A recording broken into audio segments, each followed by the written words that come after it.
once you serve, you cannot not serve. And as they say, once a diplomat, always a diplomat. Hend Al Otaiba is a former UAE Ambassador to France and the founder and CEO of HAO Strategies. After years representing her country on the world stage, she's now building bridges between diplomacy, business, and global leadership, showing how service evolves into strategy. Yesterday I was in government, today I'm private, maybe tomorrow I'll be back in government. Who knows? The purpose has not changed. All right. The ambition has not changed. I've represented the UAE. I continue to represent the UAE. I mean, what a great ride. The day I sold my brand, the next day I woke up and I felt like something had changed. Right now, what matters is that I am serving the same objective. You represented the government on the world stage. That's the highest achievement probably anyone can get to. And now, for the first time, you are representing yourself. Many people, they don't get to see what it's like in that transition. So what did it feel like the next day when you woke up and you're no longer doing the job, but you still have the purpose? Well, I don't know if I'm representing myself, because I feel like I represent my country every single day. I mean, I am here, and I am today continuing to work to meet my country's objectives. So, when you say it's not like you wake up one day and you're no longer serving, I think once you serve, you cannot not serve. True. And as they say, once a diplomat, always a diplomat. And so I'm not sure serving has changed. In fact, I see myself as actually serving on a wider sense. So while before I was representing the UAE in France, I'm representing the UAE today globally.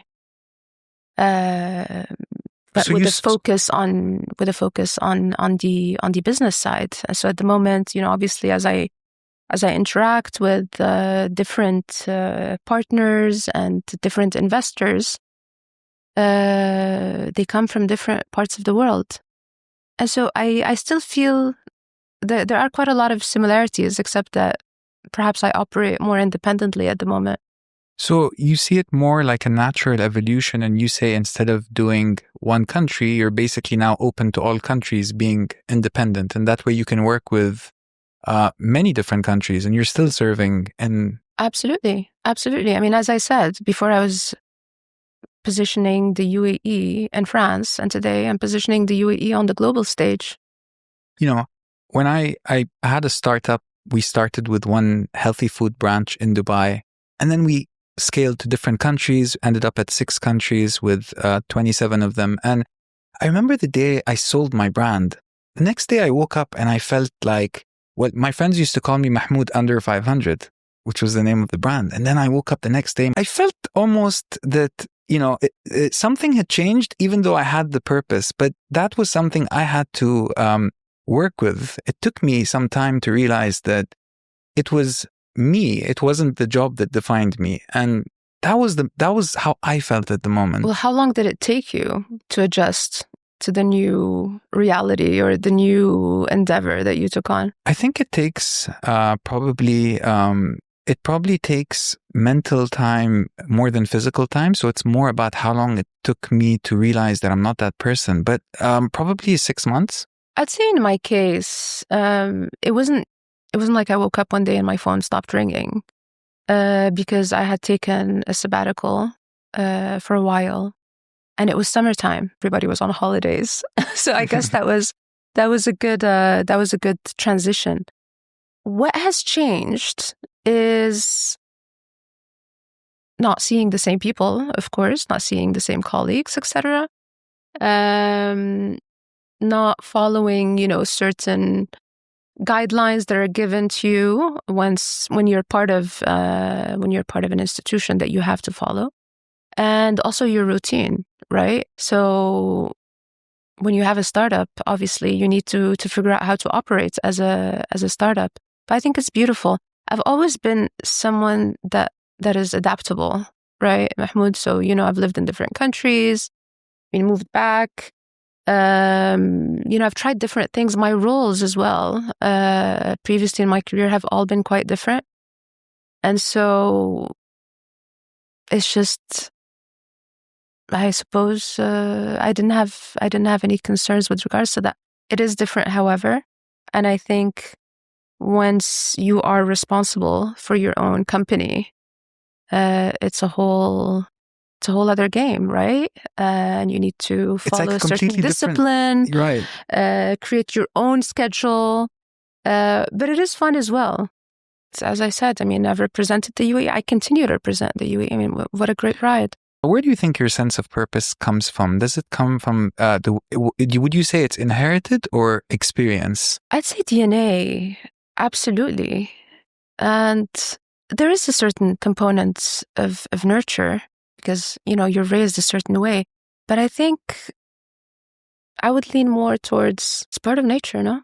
What do you think? Yeah, probably. I mean, I've grown up in a family that has always served. So it is out of question that we don't serve.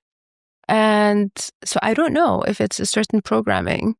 Take me back to your childhood. Tell me, what were the things that got you to where you are today? Well, I've grown up in a very, very large family. So diplomacy has been a necessity in my life since a young age. Negotiation, a very, very important skill that I think I've been practicing ever since I was a child. When you operate in family dynamics such as those that exist in a large family, but I've grown up with a father and a grandfather that have always served their country, and it was only natural that I continue to do so. And so there's always this debate, Mahmoud, as in, well, what happened now? Again, going back to the same core subject.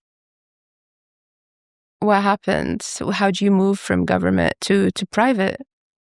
And you see it completely... I see, yeah. How do you see it? It's only a natural progression. And so, yesterday I was in government, today I'm private, maybe tomorrow I'll be back in government, who knows? But right now, what matters is that I am serving the same objective. And Mahmoud, you know very well how thriving the private sector has been in the UAE. And you know very well as well that our government has been really pushing for this sector to continue to grow and develop. That's and true. Its importance and the importance of diversification away from oil. And the recent developments we've also seen in AI and technology. And so how is it not serving to continue to complement the agenda of your country? Right. But what would you say is the most challenging thing about it, though? About transitioning. Change. That's a big word.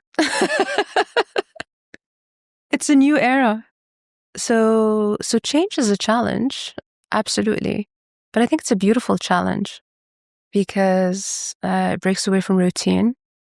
You learn a lot, right? I mean, I find myself today learning something every single day.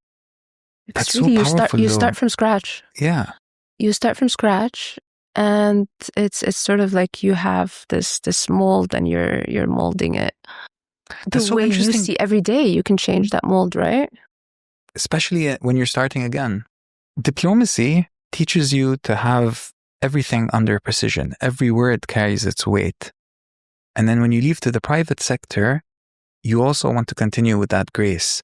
How do you balance that transition, knowing that every word still carries that weight? I'm not sure it carries the same weight, Mahmoud, but I'd say sometimes it does and sometimes it doesn't, right? And again, this depends on who you're with and the kind of audience, etc. It is a less formal role at the moment, so it does allow you the flexibility to shape your own narrative. But we were talking earlier about how, I've been born into this role, and so how much can one step away from who they are is a question. And we were talking before starting the podcast, right? And I was telling you, Mahmoud, that I was so used to the podium and, the formal speeches, etc. This is my first podcast. Thanks for the invitation. And I was wondering, how will I do with informality? And quite frankly, I like it.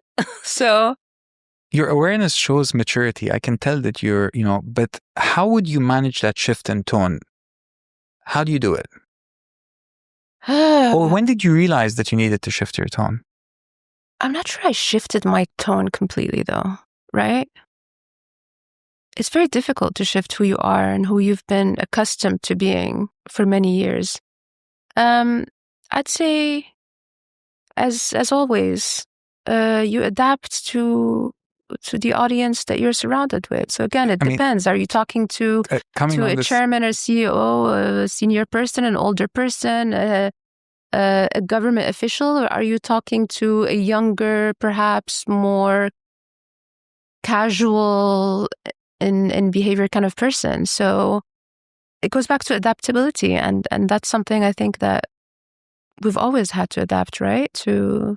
I think you coming on this podcast is actually a shift in tone, because you're used to a podium and here we are, more for general audience. And I think people will be super interested to hear, how that kind of transition would,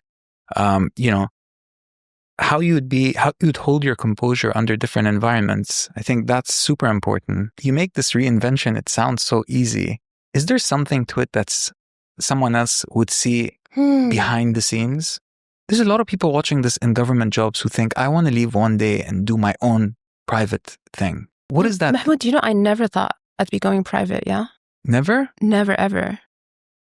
So I suppose never say never. What was it that? And well, it was a shift that I felt. I felt that calling, quite frankly, to operate more independently. And I saw that there's really a huge market for what my company, House Strategies, has been established to do. I've seen that there are a lot of opportunities that are important to seize. And so, as I mentioned, while I wasn't planning on shifting to the private sector, the world has been changing. And so today this makes sense. Maybe tomorrow it would be something else. So I can imagine you have a huge book of contacts. And I think that, moving from your position into private, those could definitely now become become an asset for you. The relationships that you have. And also, I think that, like you said, you almost said like you're widening your scope, because the UAE is going to grow with a number of companies coming to Abu Dhabi, coming to Dubai. Companies that are here that need someone who can represent them, probably help them close deals. So I see it exactly the way you're saying it, the widening of the scope. And I think there's no doubt about it that the UAE will continue to expand, internationally. So as you mentioned, all of these companies coming to the UAE, who better than an Emirati supporting these companies that are coming and choosing the UAE as their next home to help them adapt to the country, help them understand the culture, and help them navigate this system, which is quite straightforward for us, but maybe not so much for them. Navigating culture is something very complex. And so I think this is the role that I feel is critical for some of those foreign businesses to thrive in the UAE. And it's really a continuation of diplomacy once again. It's serving as that bridge between cultures. And what do you say to people that think that culture, is something like, I'm just going to go to a new country and set up my business? Is that, everyone hears it's so easy to set up a business here. What do you think? Is it that easy for someone to just come in, say two guys from any country decide to just come and open shop in the UAE? Is it that easy, or do you think there needs to be some level of on-the-ground person that can actually help them with relationships and setting up? Well, I think, look, in terms of business establishment, very easy. I started my company the same day. So it's more about introducing to them how we are, how we function. Culture is very important. I mean, a deal can go completely wrong if you don't mind cultural sensitivities. Take me to a time where you saw a deal go bad because one person didn't pay attention. Okay, fine. But yeah, that's I like where the conversation is going. Culture is so important. Everyone thinks they're just going to go. And like you said, operationally, you can set up in one day. I had a friend who was English. He went to the DED in Dubai Economic Department. He set up his company in 24 hours. But for him to actually close a deal, that's a whole different ballgame. He doesn't understand. Yeah, he doesn't get that the culture here is not just you go and you make it. They need to know who you need to have reference here. That's the way I see it from my point of view, is that if you don't have someone that can vouch for you or that has worked with you, right? Exactly. And you mentioned earlier, I mean, the contacts I managed to make, that makes life very, very easy or easier. And because the country is so dynamic, right? You end up finding yourself with the same colleagues that you've worked with that are, today wearing different hats or that have moved from one position to the other. It's a very small community and we all know one another. And so I think it is important to ensure that there is that interlink between foreign investors that are coming to settle in the UAE and Emiratis. I think that is truly critical for the success. With all of your experience and everything you've done so far, there's a lot of people that look up to you and maybe they want to be you one day and learn from your experience. What is that thing that you can say to someone that's watching you and looks up to you? I would say it's important to be clear about your values, about what you stand for and what you don't stand for. And to carry that with you with conviction in any role that you take on. I mean, whether you are a student or, a fresh graduate or, young or older person, I think it's important to lead with your values up front and to make sure that you are true to yourself and really working with conviction. I work in a place, I'm 25 years old. I work in a place and I don't really like my boss and I don't like my colleagues. Is it time for me to jump out and go private? Or what is the right signal for me to get in misalignment of values for me to be able to make that move? No, I don't think jumping, from sector to sector at such a young age is something I would advise. Young people to do. I think it's important to really learn more about yourself and what you like, what your passion is. Are you applying it? Are you not applying it before making sudden jumps from sector to sector? And I repeat this because you mentioned, if I'm someone and I'm 25, what would you tell them? I've noticed that younger people have less patience these days. And so that's why as soon as you ask me that, I'm like, no, do not move. It is important to stand still, to reflect and think before taking any action. Reflect and think. That's so powerful. But there's also how much do you put up with when there's a misalignment in values before one decides, okay, I don't want this department, I need to move my department? Or do you stick it through until you build network? What is the right kind of formula? Look, misalignment with values is dangerous, I say. Once you hit that, I think there's no going back. So, but it's important as well to stick around and to let nature play its course and to learn from experiences. I mean, you cannot just walk away every time it gets hard. When I asked my father, I said to him, Baba, what should I do? And he said to me, it doesn't matter what you do. Do it for 20 years and then you'll become an expert. Today, when I look at people who are in their 20s, I don't even think I should. I didn't stay in my job for 10 years. And I think the younger generation are not even staying for 2 years today. Yeah, it is alarming. And, I'd like to utilize, your platform to tell them really now that it is important to stick around and to be more patient. There's been this really a major loss in patience amongst younger people. we've stayed years and years in the same sort of roles, right, Mahmoud? I mean, even you and capacity, and you have to live through that experience. You cannot just walk away when things get harder. And so I don't know how we got into this, Mahmoud, but I think, that would be my advice. Perseverance. Patience and perseverance. These are very powerful words. I think applying them requires exactly that, patience and perseverance. I hope people get a little bit of, the knowledge that you shared with them today. And I hope they enjoyed this, and I hope you enjoyed this as well. Thank you so much, Mahmoud. I really enjoyed it. And before we end, my final question to you is, what is your message to the person that's watching this and doesn't press the subscribe button? I love this question. Press the subscribe button. And let me tell you why. Mahmoud, I mentioned this to you. You're a very, very talented Emirati, and I'm so proud of what you do. I appreciated how you reached out to me. And it was on Instagram, just for the viewers to hear more about that.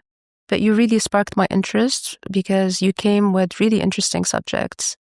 And although, I thought to myself, do I really want to be doing this? Yes, no. I did not hesitate because, one, it's my duty to support a fellow Emirati and brother. Thank you. And two, I love what you're doing. So please continue. And thank you for reaching out to me. I had a lot of fun doing this. Who knows? Maybe I'll be doing more. Glad to have you. Thank you so much. Thank you.